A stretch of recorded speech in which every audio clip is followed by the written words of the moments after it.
রাত কাটায়, সবকিছু তাদের কাছে থাকে, শুধু অপরাধী কি করে এটা তাদের কাছে থাকে না। এটা আমাদেরকে তারা বুঝায়। ভারতে যাওয়ার পর কেমনে বলতে পারো যে ভারতে আছে, বাংলাদেশে থাকতে কেন বলতে পারো না? তার মানে কি এগুলো সবকিছু তোমাদের ইন্ধনেই হইতেছে, এটা আমরা বুঝে নিব।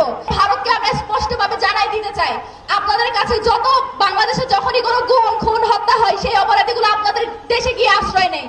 আপনারা হইতেছেন এমন একটা রাষ্ট্র যাদের কোনো ভালো রেকর্ড জীবনে কেউ দেখাইতে পারে না, বরং সব সময় সব অপরাধীর আশ্রয়স্থল হয়ে ওঠেন আপনারা। আপনারা যদি এটা চলমান রাখেন, হাসনাত ভাই একটু আগে বলে গেছে, আমি আর মুখে বললাম না। কথা হচ্ছে যে কোনো জায়গায় যেখানেই থাকবে তাদেরকে আমাদের হাতে পৌঁছে দিতে হবে যারা অপরাধী আছে। এই দেশের সাংবাদিক এবং গোয়েন্দা সংস্থা কে কোথায় কখন কার সাথে কি করে, এই সবকিছুর ফুটেজ তাদের কাছে থাকে। কে কখন কোথায় গিয়ে কার সাথে প্রেম করে, কে কোথায় কখন কার সাথে গিয়ে রাত কাটায়, সবকিছু তাদের কাছে থাকে, শুধু অপরাধী কি করে এটা তাদের কাছে থাকে না।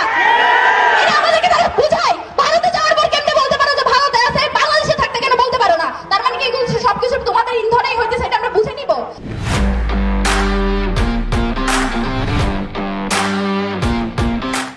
আমাদের একটাই প্রশ্ন, খুনি যদি জাহান্নামে থাকে, জাহান্নাম থেকে এনে আগে আমাদের সামনে দাঁড় করাইতে হবে, তারপর আবার জাহান্নামে যাবে।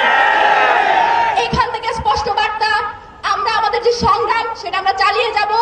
ভাই সুস্থ হয়ে ফিরুক, ভাই যদি আর জীবনে এখানে আসতেও না পারুক, আমাদের সংগ্রাম থেকে আমরা এক চুল পরিমাণ বিচ্যুত হব না।